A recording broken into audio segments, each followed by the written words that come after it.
Hey guys, welcome to Grit Branded. Brad Pryor here. I have Miss Mary Jane from Resistol. What is your role at Resistol and the brands that are associated with Resistol? So I'm the brand director of all things Resistol, which I love that brand. I'm also the owner of Ride West Marketing, and we have just become the official brand agency for Resistol. But for 10 years, I was the brand director. Congratulations. Thank you. That's Thank awesome. you. So explain that phrase you just said a while ago, define where that came from. Brand director? Yeah. So basically, I manage all the things that have to do with marketing the Resistol brand, the message, the authenticity, all of the advertising, commercials, content, photography, endorsees, sponsorships. So anything that has to do with the Resistol brand and marketing, that's what I work on. Gotcha. How many's on your team? So since I've moved over to Ride West Marketing and we're the official brand agency, there's 3 of us at Ride West Marketing. The Resistol team, which is part of Hatco, internally, that's grown to probably 6 or 8 people, internally now. I got you. Wow. And what other hat brands is under that envelope? Okay, so Hatco is the corporate name for the brands Resistol, Stetson, Charlie One Horse, and a brand called Dobbs. Gotcha. And kind of give the history, me growing up in the industry, I know kind of the history of Resistol, but can you, from somebody that doesn't know or new to the industry, can you kind of define what Resistol, how it was born, how it was made, where it is today versus where it was? Right. Well, Resistol is an authentic cowboy brand. We're approaching our 100-year anniversary. Oh, wow. Yeah, which is very exciting. That'll be in 2027. It's always been made in America, USA, made product. That's, super proud of that. The whole line of Resistol is all cowboy hats, not, no other kind of hats. It's all cowboy hats made for cowboys, authentic cowboys, ranchers, rodeo people.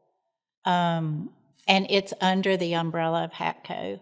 So the other brands have different target audiences, but the Resistol brand has their target audiences, ranchers, rodeoers, authentic cowboys. Yeah. And if you think about it, the actual name Resistol, a lot of people don't break it or slow it down long enough to really know what it's saying. I think that's ingenious marketing as far as coming up with a name like that, because it's basically what they do. Well, so yes, it's called Resistol for resist all weather. Right. And that's what a cowboy hat's purpose is, to resist weather, shade from the sun, rain, that kind of thing, for cowboys that are actually out there working. Nowadays we know it's a fashion symbol, but the cowboy hat is the most iconic symbol in the world. It is, yeah. You can be in any country pretty much and be wearing a cowboy hat, and you're automatically going to be labeled as a Texan or American. Right. One or the other. Right. And people are very drawn to people with a cowboy hat on because it symbolizes so much. What have you seen in the market as far as new people to the market that are, as you talked about, there's people that wear just style or what have you. Do y'all have a lot of new people injected in the market, or is it all? The last 10 years has been amazing to be in the Western industry in general.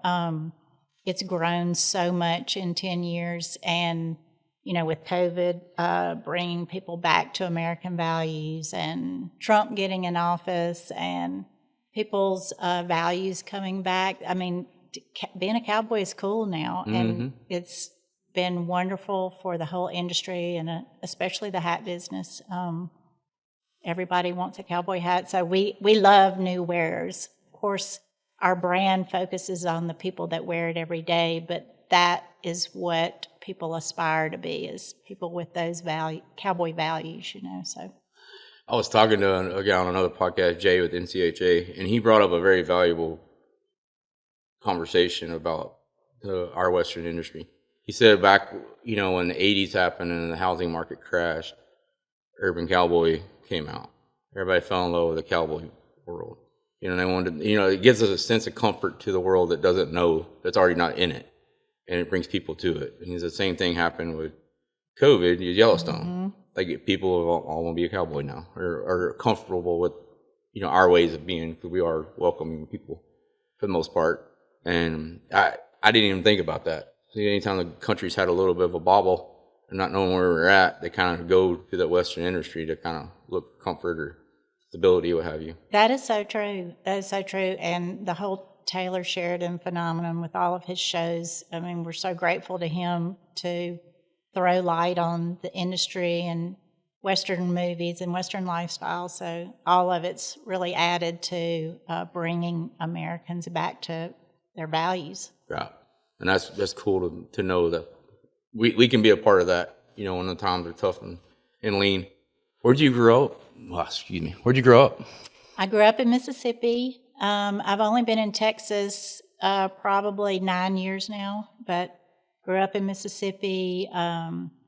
Grew up showing horses, 4-H, rodeo, high school rodeo, college rodeo. Raised my children there, and now I'm in Texas. My oldest son is in Texas, and my youngest son is in Florida. Gotcha. What do you think as far as this year at the NFR? We was at the PRCA Summit sponsorship meeting, which highlighted a lot of things. I think it's going to be very cool with what they're doing with the 40-year anniversary, bringing back the 85 and the jackets and all that.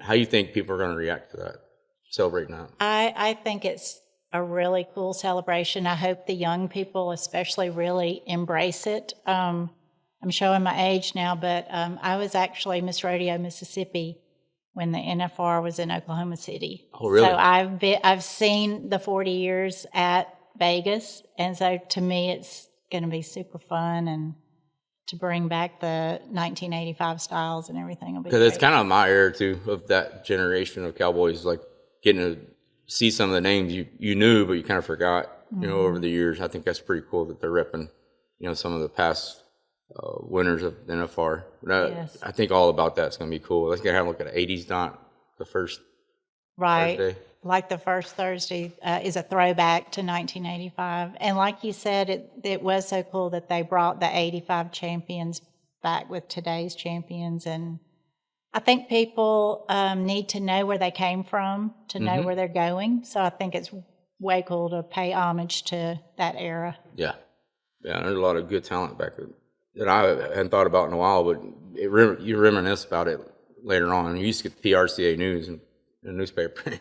You know, you read through, that's how you more or less got your current events about what was going on the circuit, whether it be the Texas run or the summer run, what have you. Like that's how you stayed current with everything. We didn't have social media back in the day. Right. So I think that's going to show a lot of where that social media wasn't there wasn't internet, there was barely cell phones, you know. So I think that communication level of seeing all that, pretty cool. It's rodeo's changed so much, and yeah, like you just said, we back in the day, you called in to enter. You know, you didn't do anything online, and you stopped at a payphone to get directions or call into a rodeo. And people were a lot more social then at the rodeos. You know, face to face. But yeah, a lot has changed since 1985.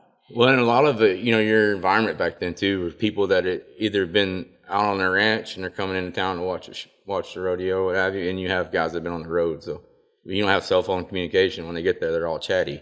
Right. They have things that they want to talk about and understand or learn what's happened while they've been on the road. So. Exactly. And another interesting thing from 1985, it was the NFR in Vegas and one like Cowboy Christmas at Cashman Field. That was it.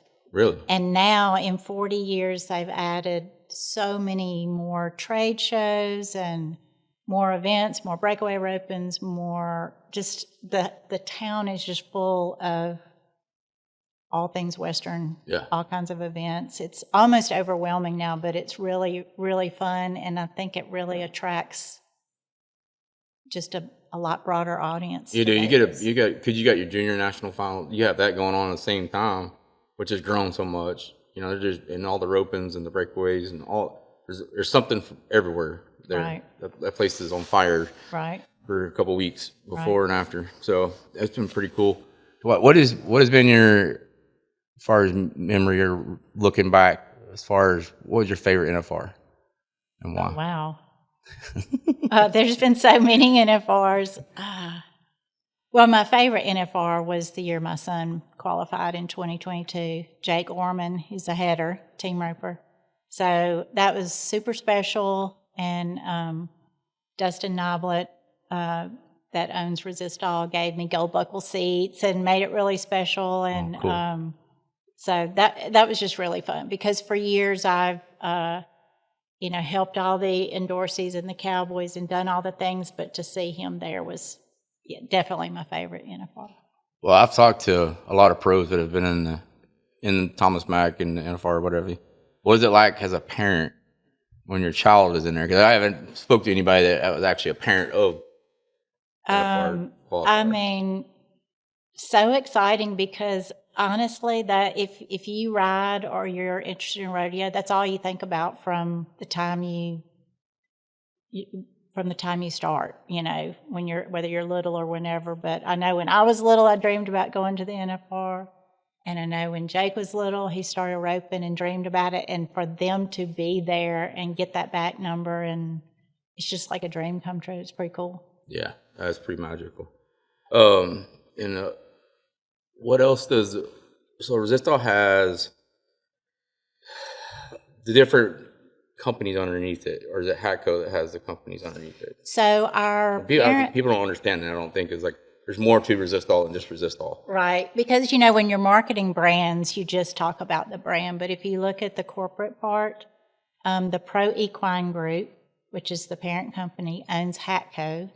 Hatco manufactures Resistol, Stetson, and Charlie One Horse. And then our sister companies are Cactus Ropes, Cactus Saddlery, and Fastback Ropes. So it's a big, big corporation under Pro Equine Group. Cool. And as far as people you've worked with in the past, what's been one of your favorite? Marketing-wise or boss-wise? No, just in Western industry. Oh, man. I can tell you my favorite day. My favorite day of, because I do lots of photo shoots, lots of content, lots of advertising, and have for years, and have been very blessed to meet so many cool people. But when we shot George Strait at his ranch, that was like the coolest day ever. Really? Yeah, that was like a standout, memorable day, and it was me, Ricky Boland, and the photographer hanging out with George for a day, so it was way cool. How was he, George? He was so nice, incredibly nice, just genuine guy. And his hat line under Resistol, the George Strait line, is our largest selling line of hats.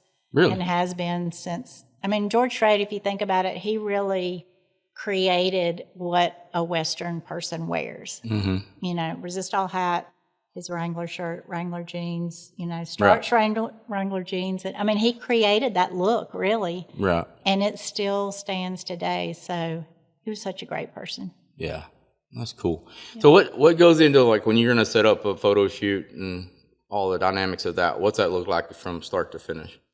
It takes a lot of planning, especially in today's world where you need so much content with all the different media channels like social media, YouTube, advertising, print ads, Cowboy Channel, wherever you're advertising.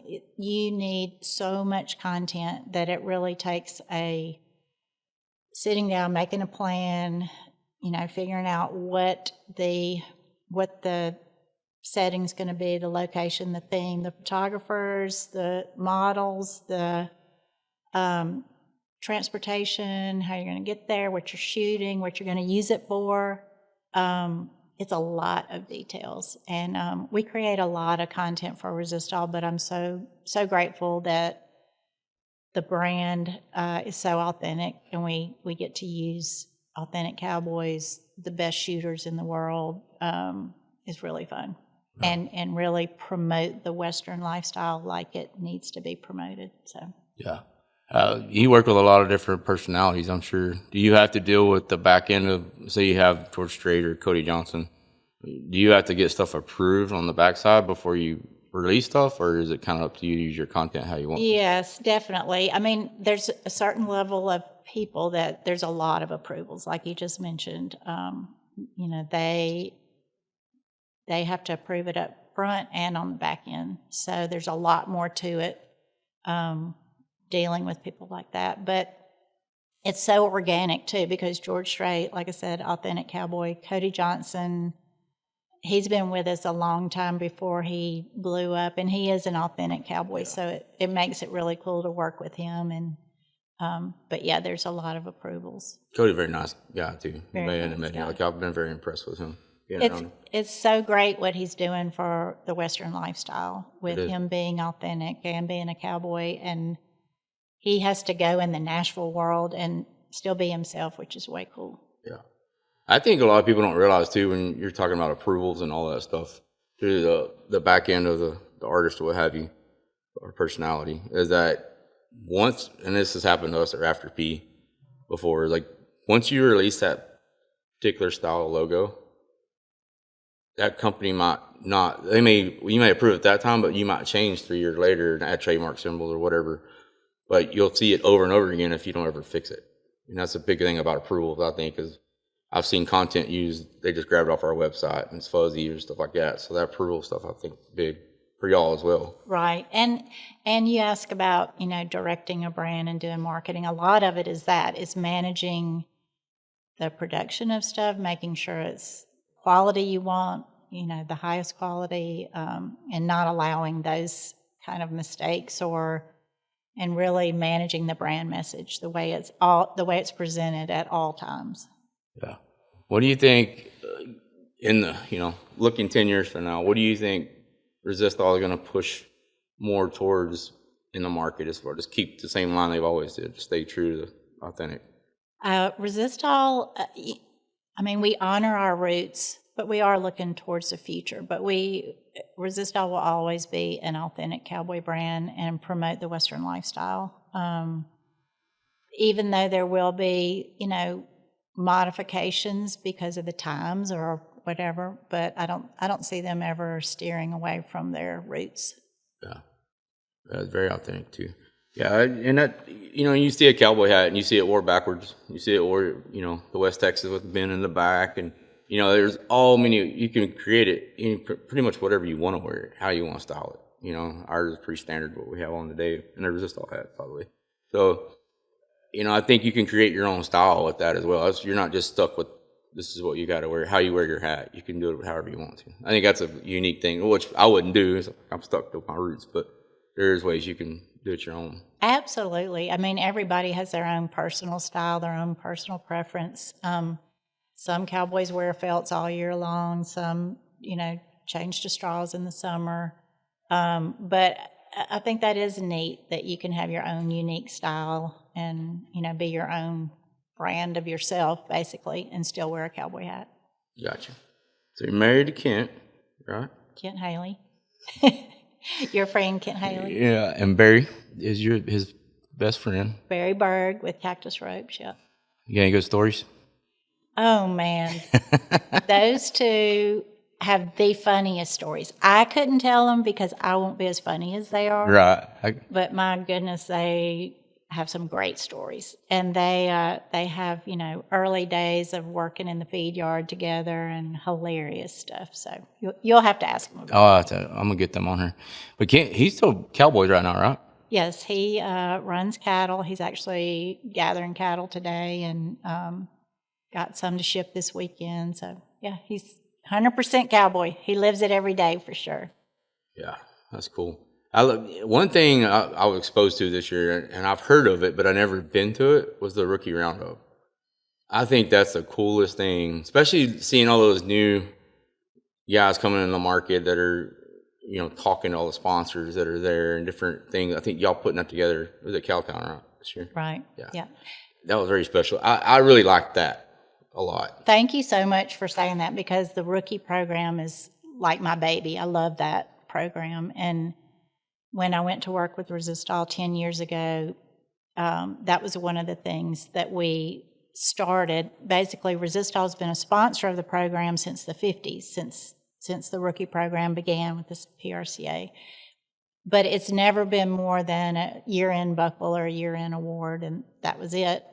So we started with the Resistol Rookie Luncheon, Awards Luncheon in Vegas every year. So we've had that for 10 years. And we bring in their families and media and people from the industry, and it's an incredible day for the rookies. And then that night, they're awarded buckles in the arena and their bonus checks. So it's a really special moment. But as we've gone along, it's turned into a big, full-blown media event. The announcers say, past rookie, Resistol rookie, and Resistol gets a lot out of it. But anyway, 4 years ago, we were meeting with Patrick Gotch at the Cowboy Channel and just kind of brainstormed this idea with them to do the Rookie Roundup and do it early in the year so the rookies could earn money towards the Rookie Award. So I think we've had 4 of them or 5 of them, but anyway, it's in the stockyards.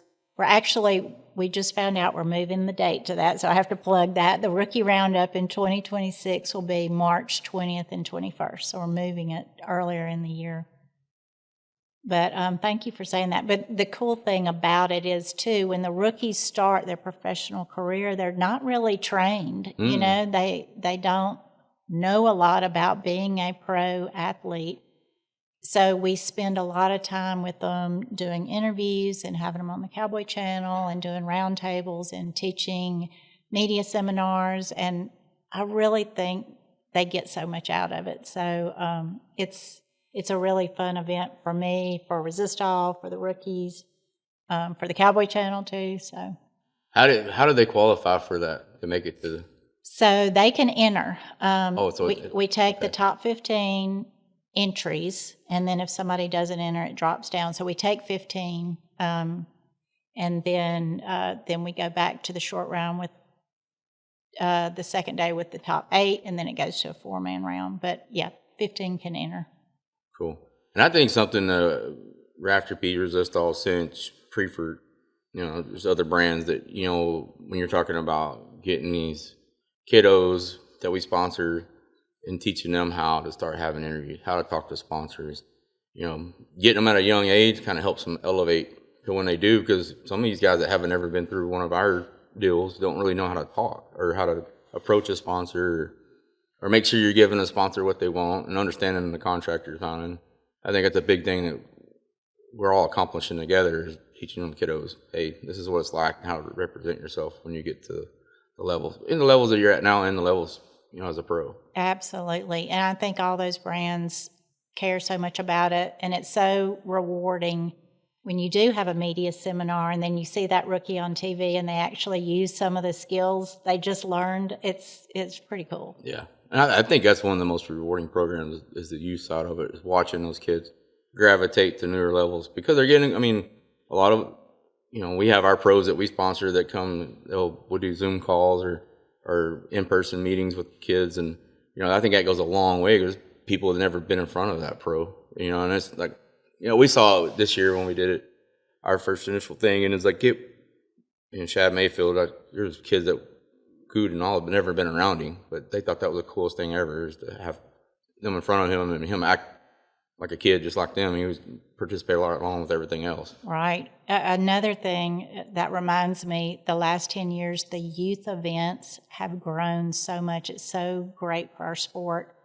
I know when my son was a youth, there was just a couple of big youth events. Now they have the opportunity to earn so much money and go to so many big youth events. And with social media and videos and things, they have the opportunity to be so much better, athletes than before. So I think all the training they can get helps. Yeah. Well, and teaching them how to make sure they're staying on top of their social media. They're always not playing inappropriate music, not saying things, not posting things. I think staying in front of that kind of helps them when they get, that'll ruin a career real quick. Absolutely. Posting the wrong stuff. Yep. But who all-time NFR qualifier, other than your son? Other than my son. Like an icon that you've always thought of when you think NFR or PRCA rodeos. Well, my first NFR hero was Larry Mahan because I love the bronc riding, and I mean, he was the coolest of cool, all around champion, so I'd have to say Larry Mahan for if you went way back in the day. Right. Who's your kind of current? Oh, man. Like 5-year bubble. 5-year bubble? Yeah. I will say back in my PBR days, too, I have to give a shout out to Justin McBride. He was my all-time favorite bull rider, and learned so much mentally from him. But and then my 5-year bubble, I'm so excited about all the saddle bronc riders because this class of saddle bronc riders is like they were back in the 80s. It is. You're 100% right. In the 80s, they were super cool, and they've brought it back. So I'm just I can't pick one because I don't want to hurt anybody's feelings. Well, I always ask the association what's their favorite stallion. They won't answer. So it's like asking you, what's your favorite current pro? But, with between the Wrights, which are phenomenal, the Hayes, which are phenomenal, and then there's just so many other ones. They're all so good that watching these bronc matches and stuff is so interesting and fun, and they ride so good. So yeah, I agree. I didn't really think about that you brought it up, but it was kind of stale, and it's just really picked up the last couple of years, and it's not hard not to watch it. So right, it's been good. Yep. So if you were 18 years old, or you're talking to an 18-year-old, what would you give them as far as advice for yourself? I would say to work really hard, to be passionate about what you're doing, and if your first jobs, you may not be passionate about it, but learn everything you can in those jobs to take forward with you. And because you're going to meet so many people and carry that knowledge with you and carry those friendships with you that, you'll get to where you want to go if you're passionate about it and work hard. That's true. Very true. If you're a youth, high school and under, looking for, they approach you as wanting to be sponsored, what do you look into for a kid that age you would be okay with? Like, what is kind of your dynamics of? Well, for the Resistol brand, it's, the characteristics of a Resistol cowboy, and that it's somebody that is an authentic cowboy, that wears their cowboy hat all the time. They're not showing up in ball caps and T-shirts everywhere, that they really represent our brand in the way we want it to be. And then, like you said, we look at things like social media or the way they conduct themselves in the arena, how much they win, because winning is a huge factor. Some people say it's not, but it is. It's a huge factor. And just really the way they conduct themselves, and if we know they can represent the Resistol brand the way they should. Gotcha. And it follows the same lines with pros, and they gravitate. For sure. For sure. And Resistol has a high school team, and they're basically selected on what I just told you. They have to qualify for the National High School Finals, and then they have to be winners in and out of the arena. But it's the same for the pros, too. We don't just choose people because they're winners. They have to represent the Resistol brand, like we think they should. Right. And they have to be really professional. On the kids' side, well, even the pros, as far as approaching somebody, the way you approach somebody is super important, because, I've had people just message me on social media and say, hey, so-and-so, it's very important to be professional in the approach and the way you talk to your sponsors, and, trying to meet them personally and all the things. I think that's a big thing. I don't do very little on social media. I wouldn't even have social media if I didn't have a business, but I have people messaging me all the time. And I don't think they really realize when you're doing that, you're kind of putting yourself backwards, because if you really know about what the company's about and you look at our website, you know who to go through and talk to. So going directly to me is just putting yourself backwards, because I don't make those decisions anymore. You know, that's the Laurel, but Lauren, kidding. But That's funny. Yeah. I've had people, call and then they expect me to know who they are. Well, if they're new out there, I don't know who they are. They just really need to think about getting in touch with the right person, probably sending them a professional email to start, trying to find a way to meet them in person, or if you see them at a rodeo, go up, look them in the eye, introduce themselves. It just makes a huge impression. And, even when my boys were growing up, I would tell them, if you don't learn anything in life, learn how to have good manners. Good manners will get you a lot of places. And I feel that way with endorsees, Good manners will get you in. Yeah, I agree with that.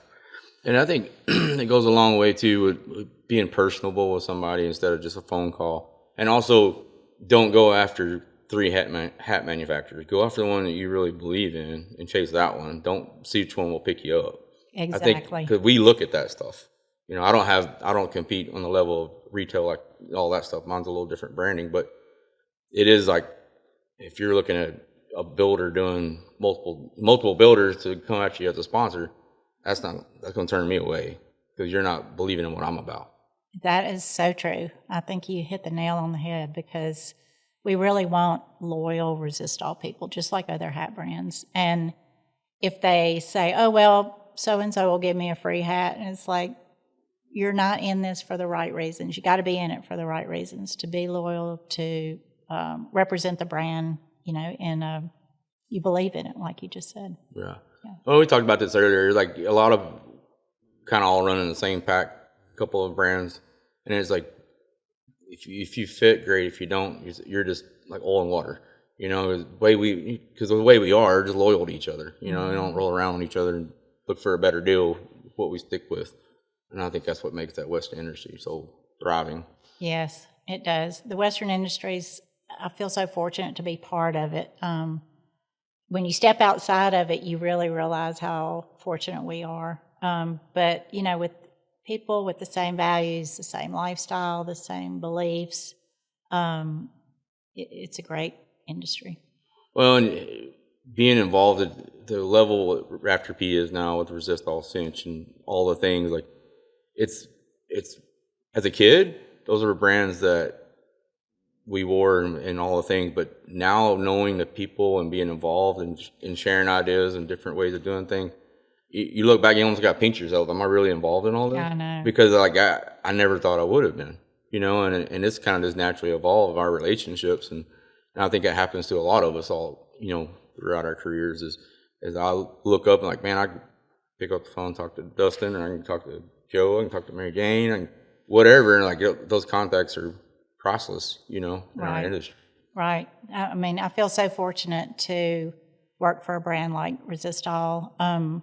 When I was Miss Radio Mississippi, the president of Resistol presented us with hats, and who knew I would end up getting to work for them? But it really is a dream come true to work for such an iconic brand and in this industry. Yeah.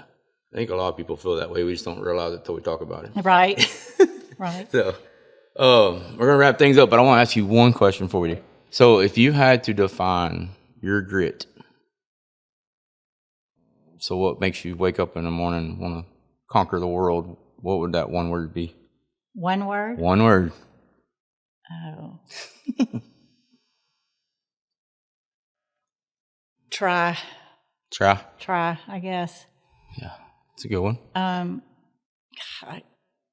I just think you have to do whatever it takes and be passionate, doing it. So I am very passionate about marketing, the Western lifestyle, working, doing a good job. So yeah, that's what makes me get up. That's one of the hardest questions everybody has to ask because it's one word.